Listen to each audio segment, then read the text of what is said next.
"The white man has come to town," were the words we heard in Bagamoyo. "And we shall cross the water to morrow to Zanzibar, and shall enter the Golden Gate. We shall see nothing, smell nothing, taste nothing that is offensive to the stomach any more." The kirangozi blows his horn, and gives forth blasts potential as Astolfo's, as the natives and Arabs throng about us.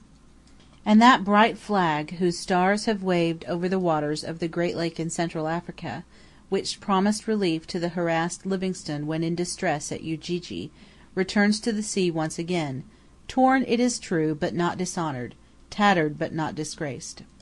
As we reached the middle of the town, I saw on the steps of a large white house a white man, in flannels and helmet similar to that I wore. I thought myself rather akin to white men in general, and I walked up to him. He advanced towards me, and we shook hands, did everything but embrace.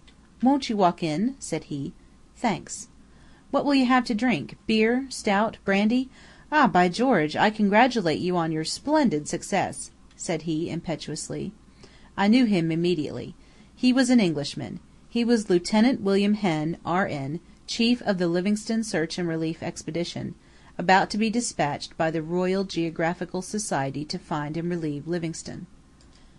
The former chief, as the expedition was at first organized, was Lieutenant Llewellyn S. Dawson, who, as soon as he heard from my men that I had found Livingstone, had crossed over to Zanzibar and, after consultation with Dr. John Kirk, had resigned.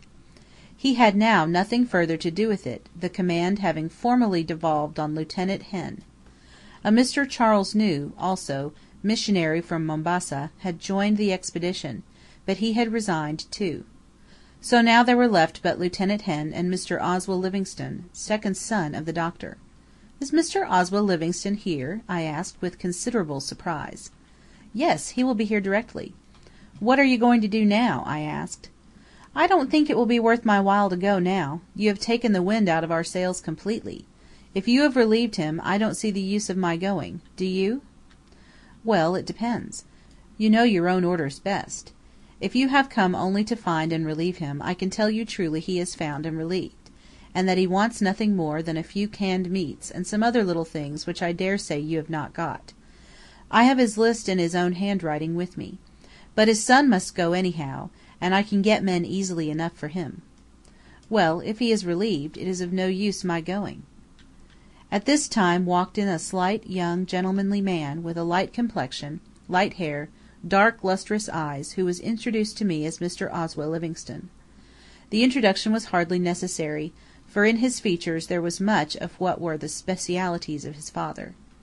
There was an air of quiet resolution about him. In the greeting which he gave me he exhibited a rather reticent character, but I attributed that to a receptive nature, which augured well for the future.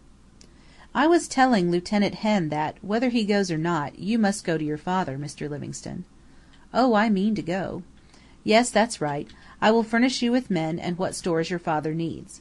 My men will take you to Unyanyembe without any difficulty. They know the road well, and that is a great advantage. They know how to deal with the negro chiefs, and you will have no need to trouble your head about them, but march. The great thing that is required is speed. Your father will be waiting for the things. I will march them fast enough, if that is all. Oh, they will be going up light, and they can easily make long marches." It was settled then. Henn made up his mind that, as the doctor had been relieved, he was not wanted, but before formally resigning, he intended to consult with Dr. Kirk, and for that purpose he would cross over to Zanzibar the next day with the Herald expedition. At 2 a.m. I retired to sleep on a comfortable bed. There was a great smell of newness about certain articles in the bedroom, such as haversacks, knapsacks, portmanteaus, leather gun cases, etc. Evidently the new expedition had some crudities about it, but a journey into the interior would soon have lessened the stock of superfluities which all new men at first load themselves with. Ah, what a sigh of relief was that I gave as I threw myself on my bed at the thought of, "Thank God, my marching was ended." End of chapter 15, part 4.